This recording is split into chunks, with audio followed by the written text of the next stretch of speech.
Good evening, everybody. I'm Norm Potter here with Educational Norm. I'm wearing red tonight for a couple of reasons. One, I want to make sure we give a shout out to University Hospitals, who were a incredible partner when I was at Twinsburg.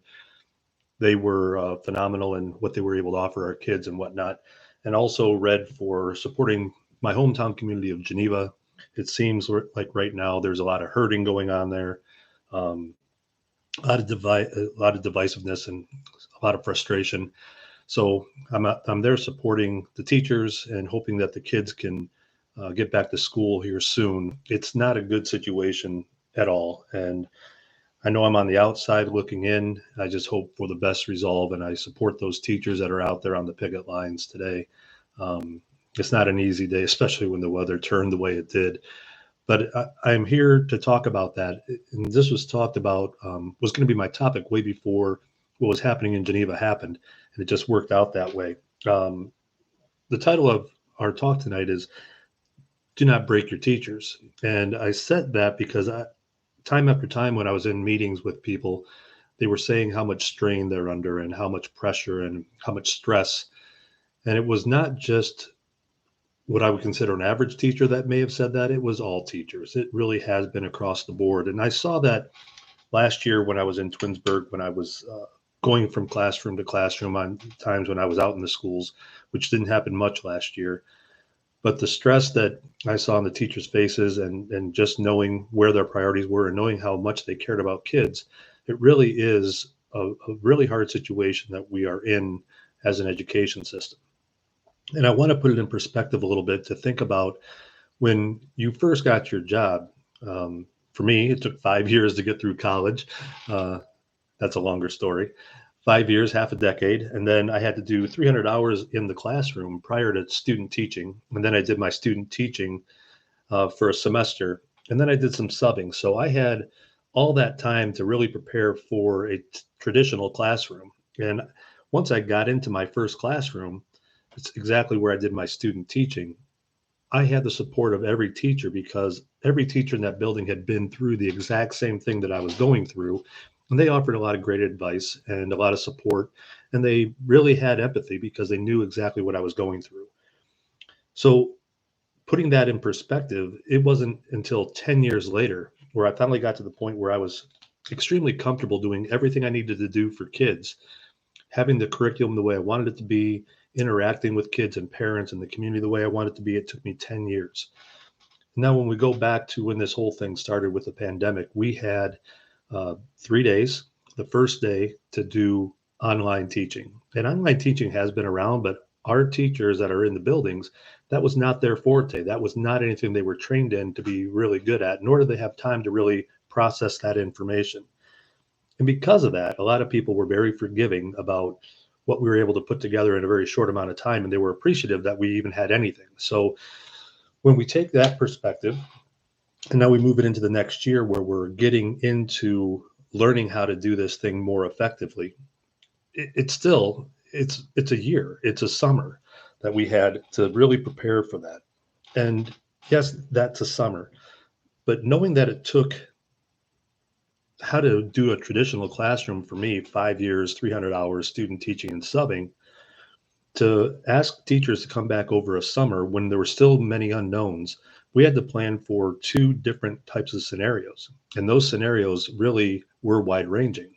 Um, Everybody in class, everybody online, or a hybrid. So there's actually three. But those different opportunities meant that there's three different ways to plan. So here we are now, and we're in this situation where we have teachers that are teaching online. We have teachers that are teaching in person. We have some that are trying to do both. And that's one of the issues I know in Geneva is that synchronous teaching with kids in the classroom too. Um, but there's that asynchronous model and there's the synchronous model and then that other one. So as a teacher of online college students, I realize the difficulties that people have. And those are college students that are somewhat responsible and want to be there. They're paying for it. It becomes much more difficult with immature middle school kids or mature middle school kids, for anybody for that matter. It's anybody that really hasn't had time to process this whole system. And we know that kids need that connection. The number one reason that teachers go in to teach is to be with people and to help affect kids. And now they have to train themselves to do that in a very different manner. Their personal skills don't always translate to that online piece. And so we're trying to figure that out. And with all this other thing going on, we have to remember that all the other stresses that were happening for teachers that were in the classroom when we were a traditional model, they still exist. Nothing has gone away. And we have to remember that all the stresses of kids, being sick or not trying or not being motivated or having family issues or whatever those issues may be, those still exist. And we still have to take state standardized tests, and we still have to process where the kids are at in our classrooms with our personal standards. So all these stresses that have been there since day one of education are still there. And now we've added other parts that, we are just stacking that on. And one of them might be how we teach, the format in which we teach, and those expectations. We're worried that kids are falling behind from the other kids. And, I think if you look at the data, I think you'll find that kids that are online are struggling a little bit more than the kids that are in person. So yes, there could be some gaps there that we have to be concerned with. There's a huge social emotional piece that has to be addressed across the board, with our kids and parents for that matter. And when we look at this, we have people across this country that are getting angry about things that the schools really just don't control, or even do. One of the big issues at the school board lately has been the critical race theory. And that's a college level thing. What they're worried about is how are we going to treat racism in the classroom? It's not critical race theory, it's just different. How do we teach history? And that's something that, it goes back for millennia on how to represent different cultures the proper way. So in that whole piece, we have a group of angry people, um, I'm all over that, not just about school, but in life in general, because there's so much frustration, so many unknowns, and so much divisiveness. On top of all that, we have the teachers and their own personal health. That stress that is being put on them to teach kids consistently, build rapport, impact their lives, teach them curriculum, get them ready for the test, and make sure that they're okay still happens on a daily basis. And anytime teachers are asked to do another thing, and it really is amazing how much we put on teachers. If you recall, when this pandemic first hit, businesses couldn't open because schools weren't open because the kids weren't going to school. So it was our job as teachers and schools to try to figure out how to get kids in school so business could get back. That seems like a hinge point that we should be able to work around, where kids should have a place to be and they should have a place that they are safe, and our industry and our economy may not have to be featured around the school. Right now it is, and that's something we have to work through. So what's the purpose of this? I wanted to be positive. All these things that are out there, the teachers are going through, it's a realization that the teachers are stressed, and the more we put on them, the more that they're going to get to the point of quitting, which we've seen quite a bit of. We're going to see people that are just not delivering the best message possible to our kids because they are stressed. And I don't want to say message like they're going to be super negative, but they get tired and they get anxious and they have their own personal issues. Personally, I know quite a few people that have passed because of COVID. And I'm sure that there's other people out there that have those concerns, elderly parents, for instance, or little kids. Now, what are they going to do with this new vaccine?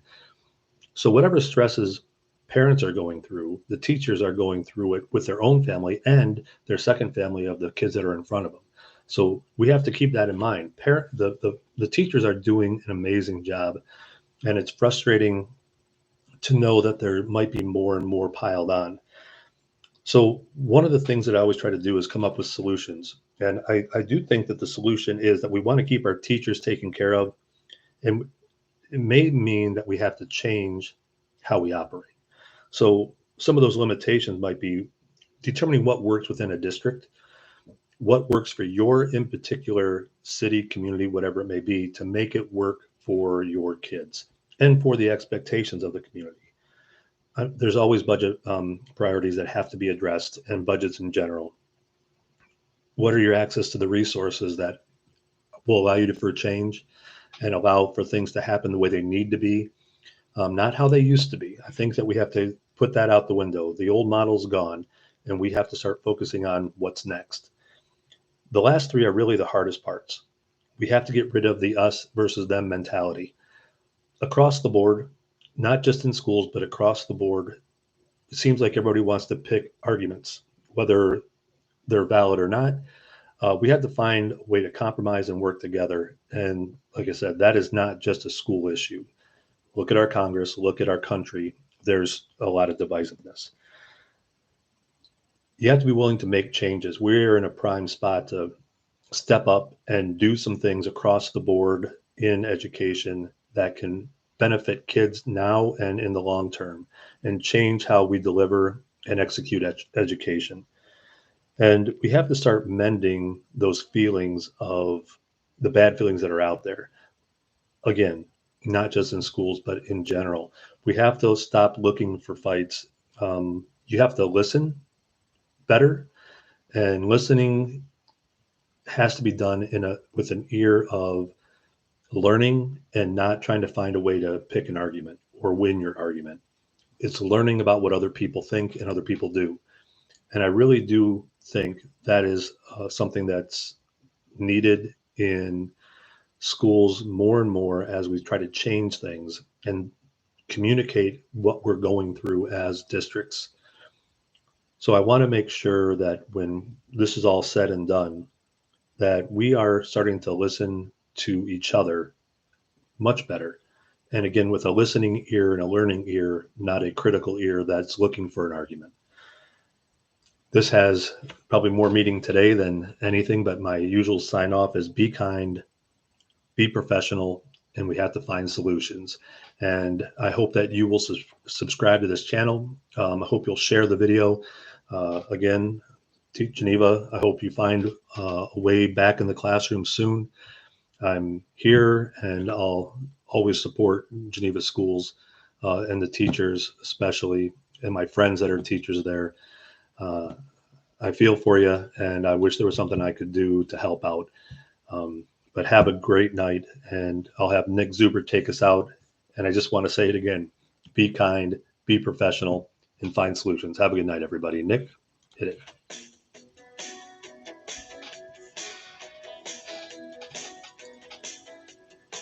We were liars, standing by the fire, shadows dancing in the dark. Now we're trying to